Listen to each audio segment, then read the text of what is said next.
goodness me, what a shot! Sagosen setter det hen! Han setter den! De er i semifinale igjen! It's Final Four bonanza season. We finished one, we're on to the next.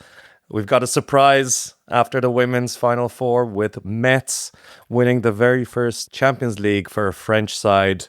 Huge win for that team, and we're getting ready for the men's Final Four in Cologne, where we see two German teams, the eternal favourites Barcelona and Aalborg, face off to see who's going to be the best there. It's Alex Kulesh, and I'm joined by Chris O'Reilly.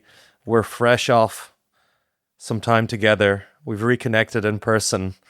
Unfortunately, we didn't get time to record in person because we were either very drunk or very hungover in the time we spent together. It would have been irresponsible to record to record over the weekend at Donal and Julie's wedding, which is a great time. Too much happening as well, you know, with your groomsman duties as well. A great time, and I still managed to squeeze some time in on Saturday and Sunday after the wedding on Friday to watch the women's Final Four, which was a blast, and also commentate on Sunday the final round of the Bundesliga. So much happening. Still a big weekend, actually, and that final round of Bundesliga was actually a lot of fun, and I think had some big results come out of it, which we'll go through. But this is our little recap of what's happened in that weekend, and it will be kind of part one of our preview for the men's Final Four. We'll have another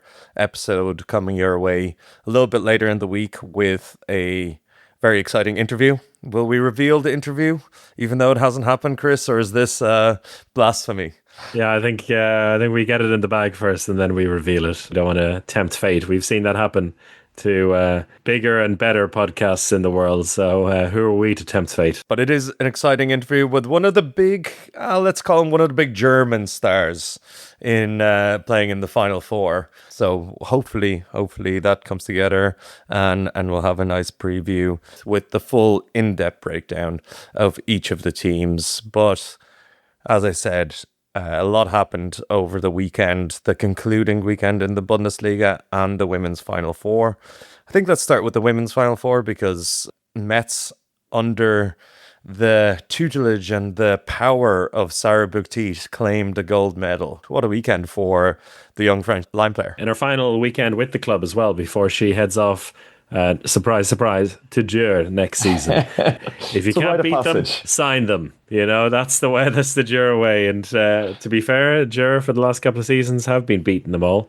They were looking for their third consecutive title after they went through a bit of a barren spell with the Vipers era, and really did come in as big favourites for the weekend. We had a great chat last week in the build-up with Alexa Pavicevic, who, did really put Dürr in one bracket and then a very even kind of three-way tie for second in the chasing pack. So it was really nicely set up this weekend. And also, as Alexa said, the first time maybe in a few years where all four teams were the four best teams in this season's competition, which is actually saying quite a bit that Cesame Bucuresti managed to knock out Esbjerg, but they did it fully deservedly. So a very fascinating weekend heading into it for Metz. The fifth time they're at this stage. We said it, they've won the title for the first time. It was the first time they had won a semi-final as well, so they'd already taken a massive step. They'd had a massive barrier over the last few years of being knocked out in the semi-final stage. Last year as well, very heartbreakingly, with a second half collapse against Odense. But they were almost, as far as you can say, for a Final Four weekend, dominant. They beat Cesame Bucuresti in the end, fairly comfortably, a 5-goal win, 32-27, and one where they never really looked in massive danger, thanks to a brilliant defensive performance and Johanna Bunsen in goal, who was knocking on the door of 40% in that semi-final. And Sarah Bouktit, 8 from 8 in the semi-final. and it really only got better from there for them getting through to the final against Ger, who had snuck through against Brest Britannia.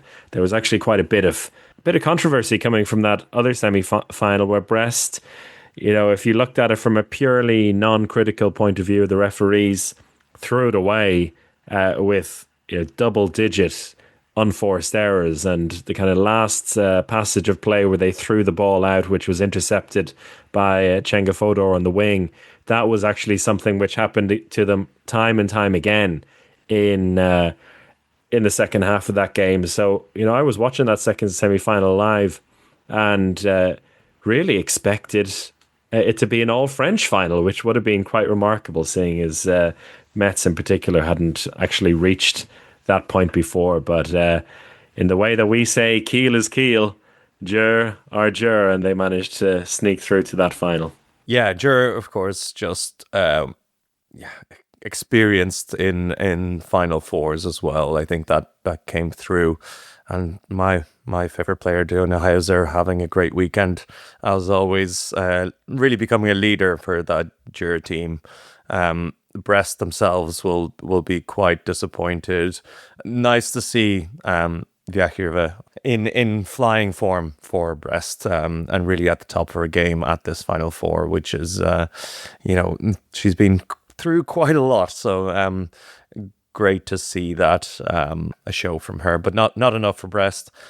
In the final then, it was Metz's young stars that really showed up. The 23-year-olds with Lena Granvaux, as well as Sarah Bouktit and Tira Axner leading this Metz side. Those three players, I think, saw a picture of all three of them from an under-17s European or World, I think it was a European Championship, looking very, excited. Who is to know that those three players would be the ones that are leading a Champions League winning team? 10 assists for Granvaux, to a lot of them to Bouktit.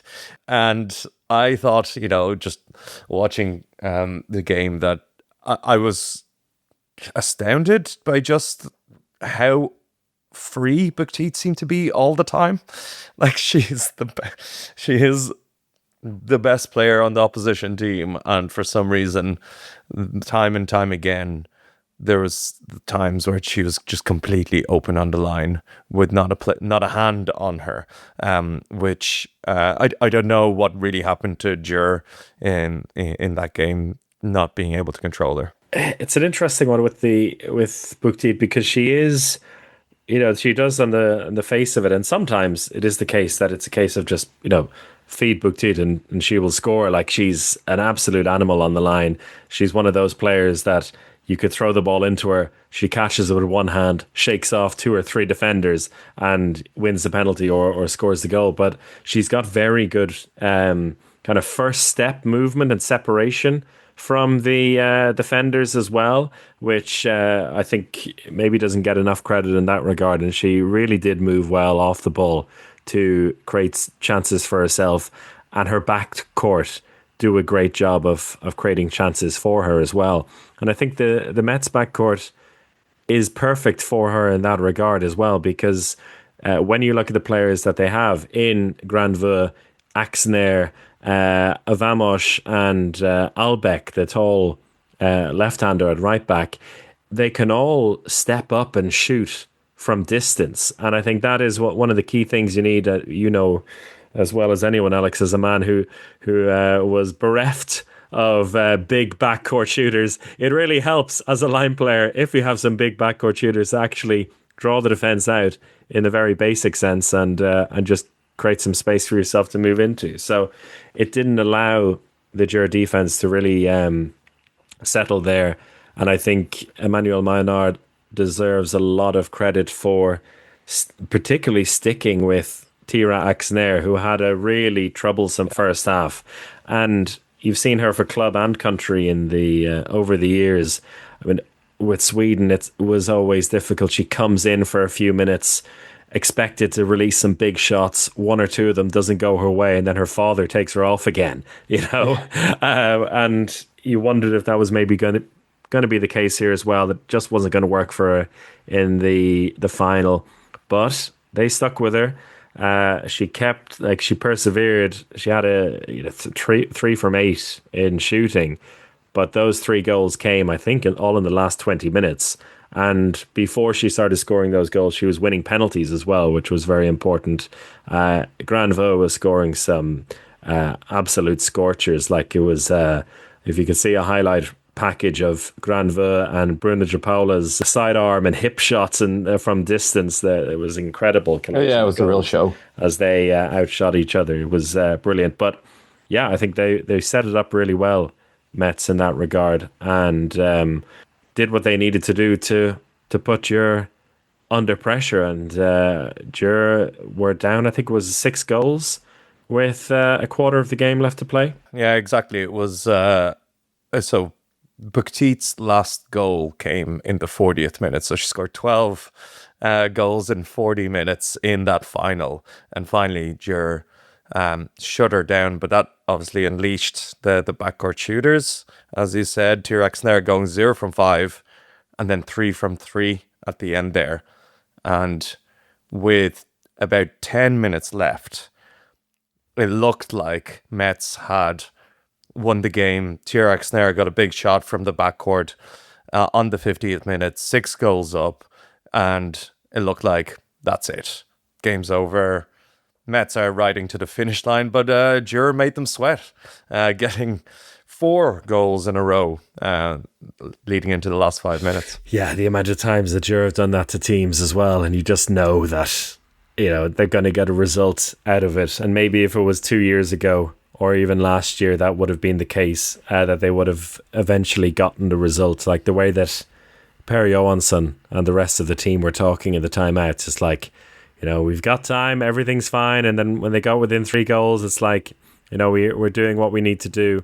So, yeah, everything kind of looked like it was heading in their way. But Metz, despite, I wouldn't say they managed the situation very well. Maybe time did eventually just run out. Johanna Bunsen came back on and made a couple of big saves. There were a couple of turnovers. They didn't do too much spectacularly well, Metz, towards the end. I think they just managed the clock relatively well. And when you're 6 goals up with a quarter of the game left, then that is the main target. They may not have played very well, but they didn't absolutely lose their head, which in its own way deserves a lot of credit. Absolutely, and huge win. The French teams have been hanging around the Final Four for quite a while now, and it's great to see one of them win. I really thought it was going to be Brest before Metz, but they've put together a team of young stars. I forgot about Albeck and Vamos in there, all under 25. That obviously just came at the right time. They all came together, and it's great for French handball. I think for a while we've been lamenting the fall of French handball a little bit on the men's side.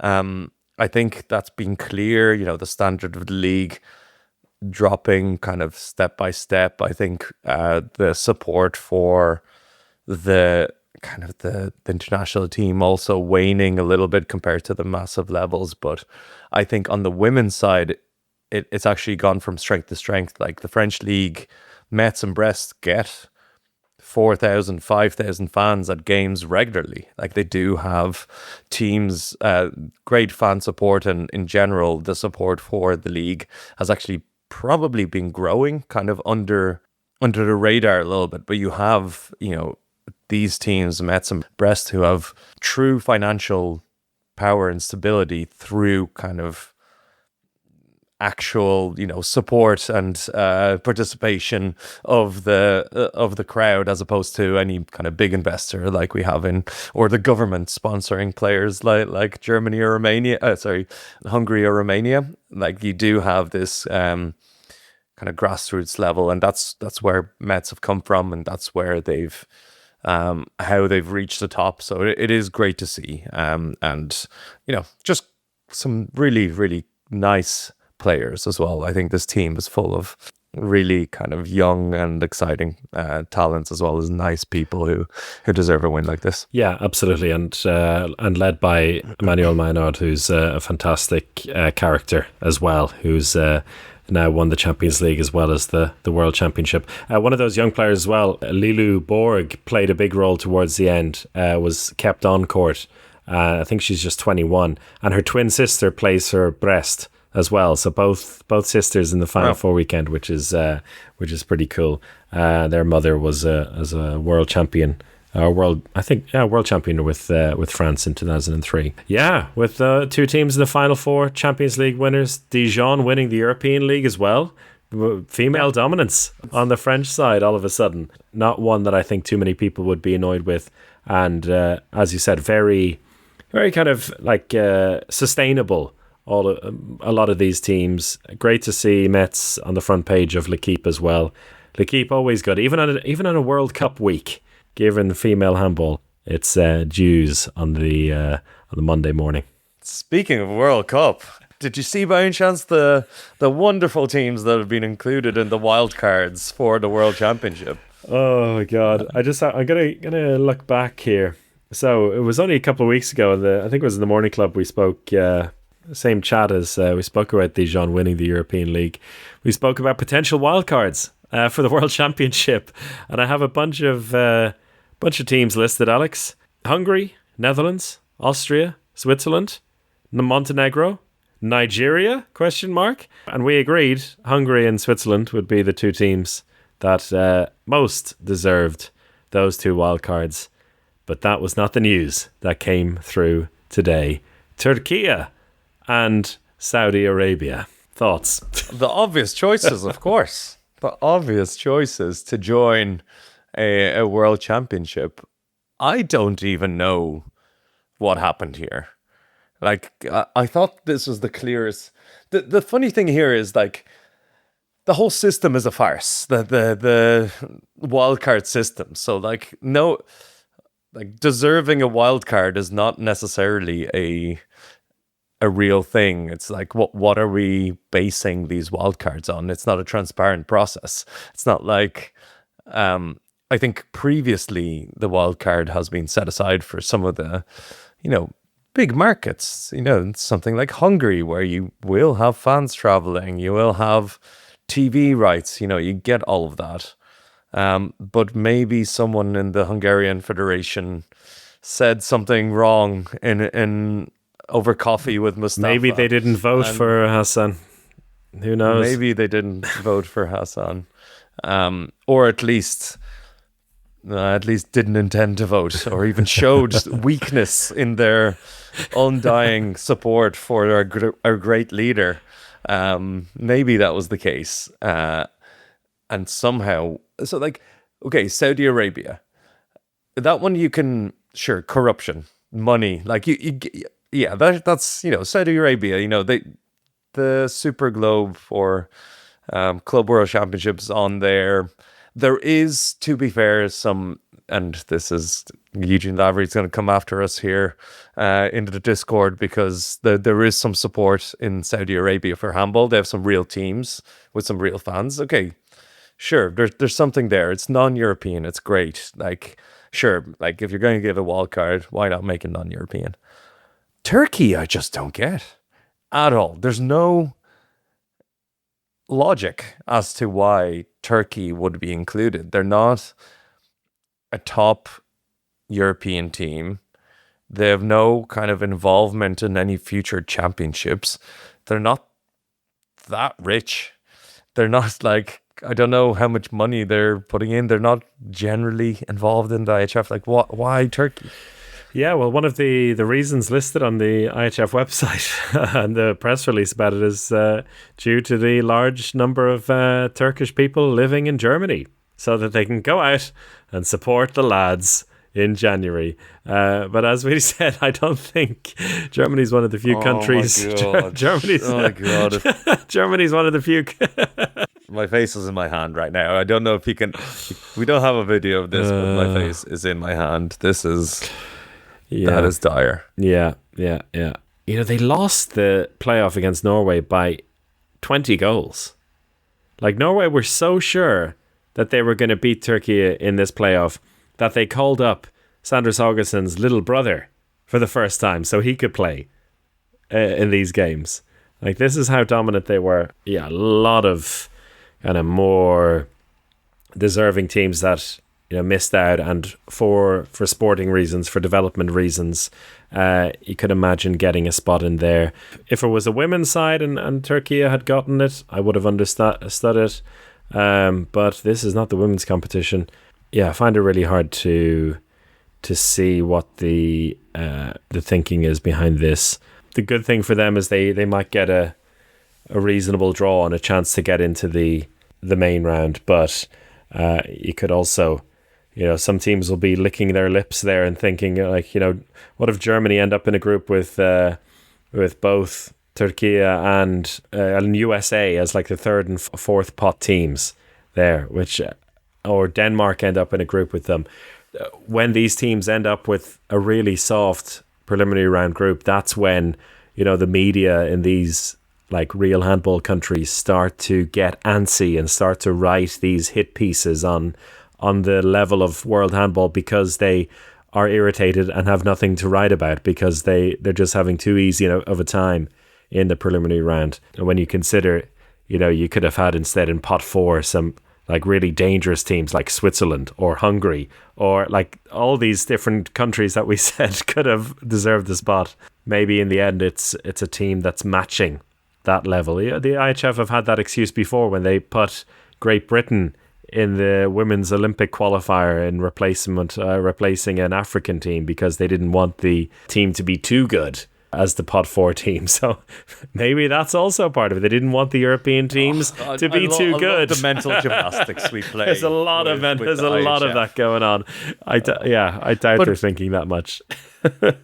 Let's leave the World Champion because the draw is going to be on tomorrow. Yeah, tomorrow as we record on Wednesday. So in our next episode or our next podcast, we might dive into the draw, run through it before diving into the teams of the Final 4 and see where Saudi Arabia and Turkey end up. It's remarkable. Could have been us, Alex. Could have been us. It could have been us. We played them. Yeah, I got my shoulder dislocated by a Turkish player, so maybe I also have a bitter view on Turkish handball. The Turkish doctor put the shoulder back into place and produced a miracle, and it hasn't popped out since. So touching wood. All right, we'll do a little bit on the final weekend of the Bundesliga, which didn't have too much to play for. We knew that Magdeburg had won the league. We also knew that Füchse Berlin were almost guaranteed second place because of previous results, and Flensburg needing almost 30 goals to turn around a goal difference to finish second. So that was all relatively set, which then meant essentially that Melsungen will get that spot in the Champions League. That's pretty big news.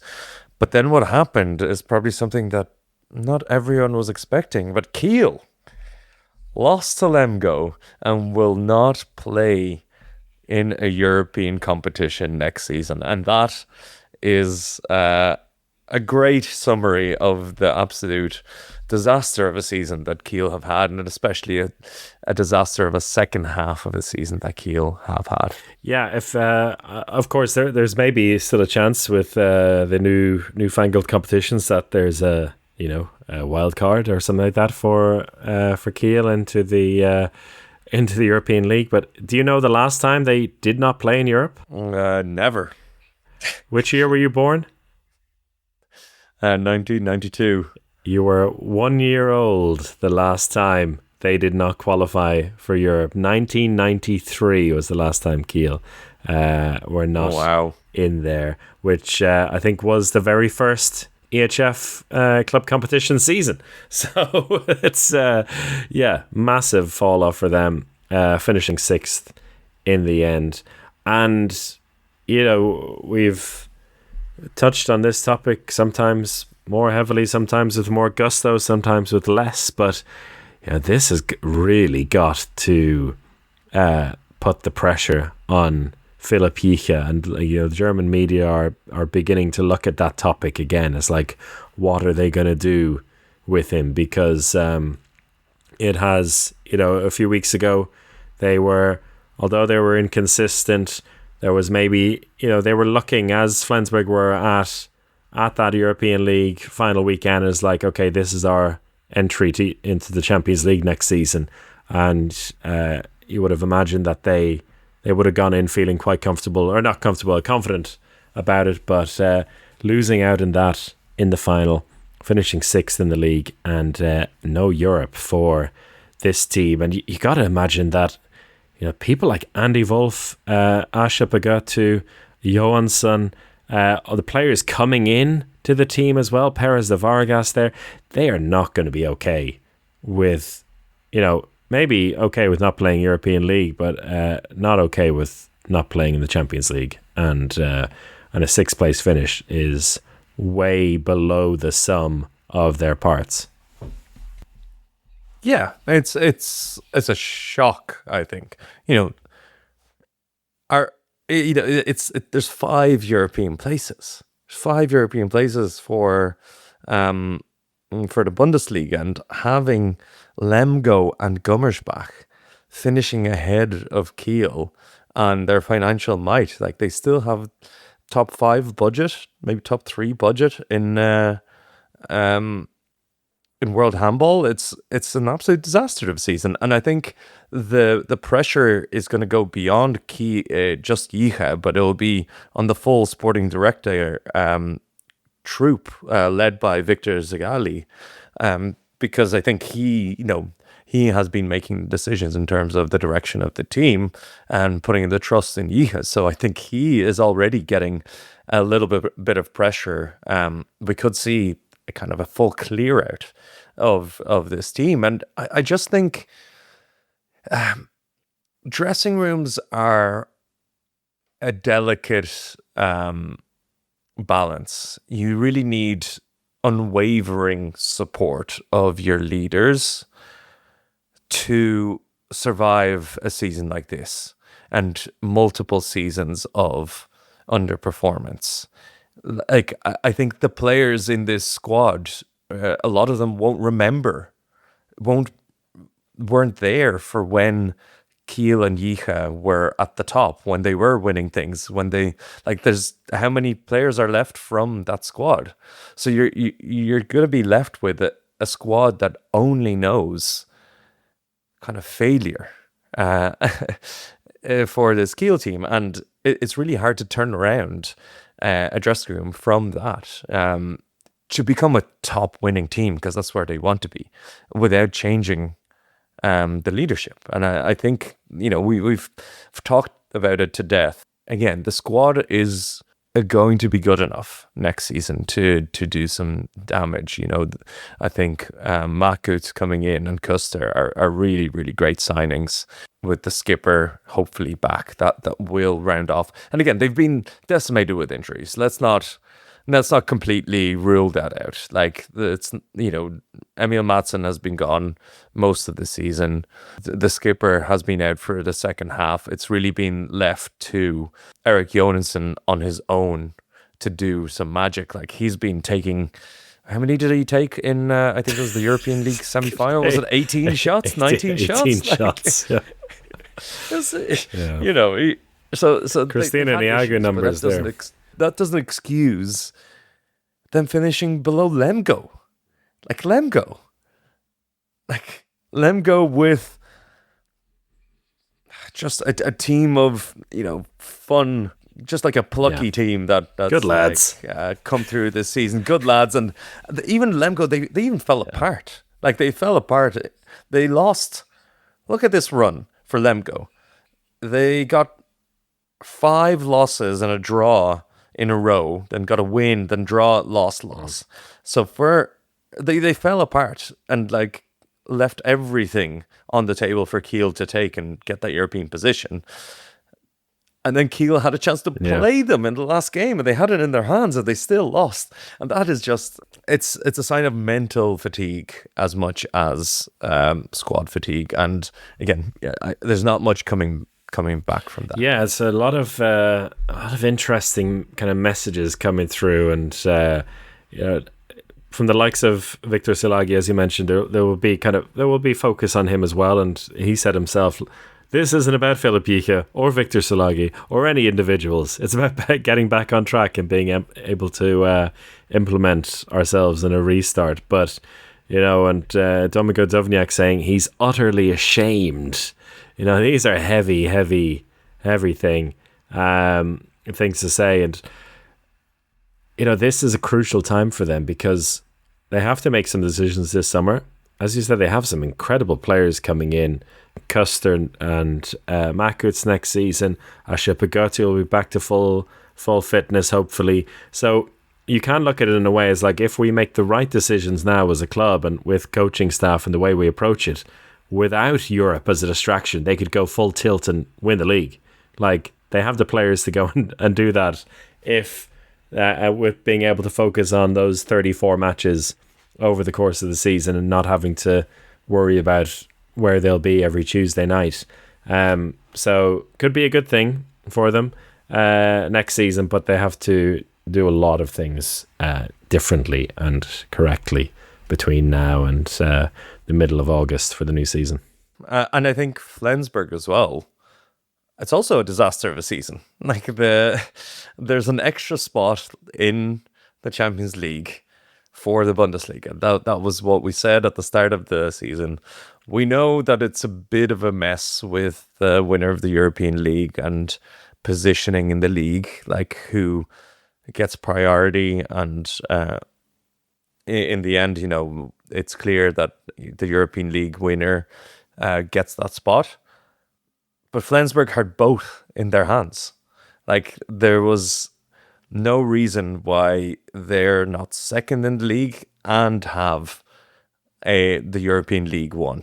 For the talent they have in their squad, the investment they're making, they're spending millions on the likes of Putlik. They're spending, they're bidding for Kiko Costa. Like, this is a team that has insane investment and is like, it needs to be challenging, needs to be in the final four of the Champions League, not losing in the semi-final of the European League. And I think they're sick of the European League. They don't, they're there again for the third season. They're going to be challenging in there and they're like, oh, what are we doing? That it is almost worse, in a weird way, because as I said, it is a disaster that Kiel aren't going to be in Europe, but Champions League or nothing, maybe at this point for these teams. It's like, at least we can fully focus on the Bundesliga and trying to get back to the top. For Flensburg, there's a pain in the way that they've lost the European League title, having won it last year. That didn't earn them a Champions League spot. They couldn't do it again, and they are, although they were in the title race for the majority of the season, they're basically where they were before, and they haven't taken the step up into the top two, and it's not going to get any easier for them. There is a bit of a period of transition next season with players coming in, good players, but also even in the likes of the goalkeeper department with Muller coming in, he's got to learn the ropes in the Bundesliga. There's no guarantee it's going to be perfect for him. Maybe they do get their superstars like the Costa's in. That's not certain yet. Vranjes was very non-committal when asked about that on Sunday, and Putlik likely to stay for one last season, basically one more chance to do something with him. Again, you may as well go fully focused on the Bundesliga then. But that is on the flip side, that is the Bundesliga now. You have teams that are as good as Rhein-Neckar Löwen in 8th place, and that is where they belong this season. Top half of the table, really, all of them will, imagine a world where they can be the Melsungen, who finished 7th, yet they got the phone call, quite literally, on social media from the Champions League. They got the call from the big leagues, and that's where they're going next season. Yeah, one big thing that I kind of forgot as well, both around Flensburg and Melsungen, is that, Johannes Golla is moving from Flensburg to Melsungen next season. It was announced a couple of years ago, and I completely forgot about it. But that's a huge loss. He's such a good player, man. Every time I see him, I'm surprised by just how good he is. And I did the game between them and Berlin on Sunday, and he could literally play at left back if you wanted him, and that's what they do sometimes. They stick him out as the kind of hybrid player in a 4-man backcourt, and he will fit in really well with Melsungen and the group of lads who love to fight. There's he's gonna go well there with them. With their injury track record as well, he may indeed play left back at some point. You never know. But yeah. Also, Melsungen, I don't know if you've seen, have signed Jaron Sievert for 2027 as head coach. Big one there. So, yeah, another club that, they've got the Champions League spot. They've got this magical third one, and they're probably not in a mood to have as bad a Bundesliga season. They probably see themselves as a team that should be competing for that top three and staying in the Champions League. So, yeah, it's a fantastic league, and this battle for the Champions League places is only going to get more interesting, I think, now that we're going to have these 3 spots, and I think it sets us up really nicely for the next season. It does, and it's nice that Perondo is getting in the Champions League. Take the Melsungen team into the Champions League. That's that's a nice reward for taking this joke of a club to the level it has become. That is no longer a joke and a Champions League team, even if they kind of got there in a jokey way. But they deserve it for last season. So exactly. So we're not going to take that away from them. And then, of course, in that last game, Matthias Giesel did just wild things. 18 goals from open play, not a single 7-meter there. And I think I really thought that he should have started taking those 7 meters in the game, because he had 18 goals in the game and there was 8 more 7 meters all scored by Freihofer. So the potential of goals that Giesel could have had is 26, and he would have by far beaten the all-time goals record in the Bundesliga, but ended up level with a few people. The record 21, Stefan Schroeder. Yeah, he was on course for two records at the same time. It didn't seem like it at the start of the day, because he needed just one to join the 300 goal mark, which would make him just the third person ever to do that. The second one was Marko Grigic last season with 301 with Eisenach. The first one, a name that anyone who's a lot of non-European handball fans and handball nerds among us will love to hear, is Kyung Shin Yoon, who scored 324 in the 2000-2001 season. I got to see him live once. He was still hanging on in the London 2012 Olympics and played for Korea in that one. Yeah, so he has the all-time record, so 324 in a single season, which was 25 more than Giesel. And I thought, okay, he's going to join the 300 club. That's nice. But then, as Giesel continued to score in that first half, I was like, oh God, is he going to get the record here? So I was scrambling around at halftime to verify all these things. And he was halfway there, 13 goals out of the 26 he needed. And if he'd managed that, it would have been the all-time season record for goals and all-time in a single game, which was Schroeder. In the end, he slowed down just a little bit in the second half. But yeah, I think he got 5 assists, and all of those assists were, or most of them were, the penalties that he won. So even if he was just taking the penalties that he himself earned, never mind the rest of the penalties, then he probably would have set one, if not both of those records. But beautiful, beautiful form to be coming into for this weekend, I will say. Truly, truly unstoppable form, it looks like, Matthias Giesel. There's no superlatives left for a player that's just destroying stats around the world that is making it look very easy, looking unstoppable, just dominating. But this form that Füchse Berlin are in, that Steven Püttlik is in, is going to come up against Magdeburg in the Final Four. And Magdeburg, throughout the season, it's felt like they haven't got out of third gear. I'm talking second gear, maybe third gear all season. And they clearly won the Bundesliga and are in the Final Four. They've beaten Füchse Berlin twice this season in the league. So there is, they do have Füchse's number this year.